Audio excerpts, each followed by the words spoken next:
নমস্কার বন্ধুরা, এমজে কিচেনে সকল বন্ধুদের স্বাগত জানাই। আজকে আমার রেসিপি হবে মাছের ঝোল। আসুন ভিডিওটা শুরু করি। প্রথমে দিয়ে দিচ্ছি কড়াতে 1 চামচ মতন তেল। টমেটো, পেঁয়াজ আর কাঁচা লঙ্কাটা ভেজে নেব। তেল গরম হয়ে গেছে, এবার আমি দিয়ে দিচ্ছি কেটে রাখা পেঁয়াজ। পেঁয়াজটা একটু ভেজে নিয়েছি, এবার টমেটো আর কাঁচা লঙ্কা দিয়ে দিচ্ছি। এটাও পেঁয়াজের সাথে ভেজে নেব যতক্ষণ না টমেটো নরম না হয়।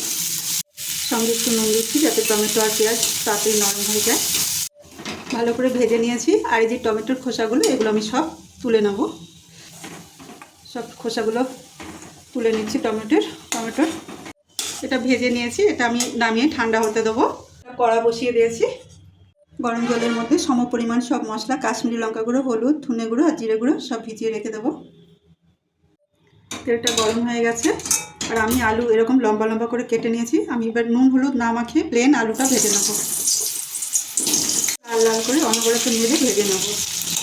আলুগুলো ভালো করে ভেজে তুলে নিচ্ছি। মাছ উল্টে দিয়েছি। আর পাশে একটা মশলা করে নেব। আদা, রসুন, একটু লবণ নেব আর কালো জিরেটা সব একসঙ্গে থেতো করে নেব।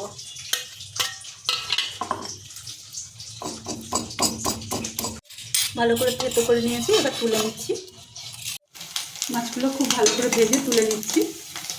ওই তেলেই কালো জিরে সোমবারা দিচ্ছি একটা কাঁচা লঙ্কা। এবার দিয়ে দিচ্ছি থেতো করা মশলাটা। একটু ভেজে নিচ্ছি।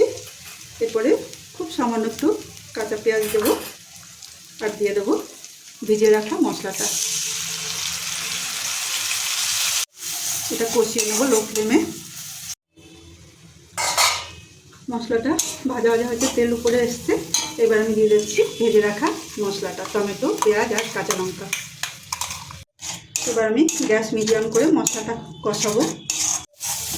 মশলাটা ছাড়া ছাড়া হয়েছে, কয়েক সেকেন্ড আমি ভেজে নিয়েছি। এবার আমি দিয়ে দেবো এর মধ্যে মশলা ধোয়া জল। এটা দিয়ে আরও কিছুক্ষণ আমি কষিয়ে নেব। মশলা ভালো করে কষিয়ে নিয়েছি। আমি এবার দিয়ে দিচ্ছি ভেজে রাখা আলু। এটা দিয়ে মশলার সাথে আর একটু কষিয়ে নেব। মশলা যত কষানো হবে খেতে তত ভালো লাগবে। আলু কষিয়ে নিয়েছি। এরপর আমি দিয়ে দেবো গরম জল। এটা দিয়ে ফুটতে দেবো ঢাকা দিয়ে। চাপা খুলছি। ভালো মতন বয়েল হয়েছে, তেল ছেড়েছে। এবার আমি দিয়ে দেবো মাছ আর দিয়ে দেবো সামান্য লবণ। আগে মশলায় লবণ ছিল, তাই লবণটা একটু দেরি করে দিলাম। আর একটু ফুটিয়ে আমি নামিয়ে নেব। আজকে রেসিপি ভালো লাগলে লাইক করুন, শেয়ার করুন। আর নতুন বন্ধু হলে সাবস্ক্রাইব করে পাশে থাকুন।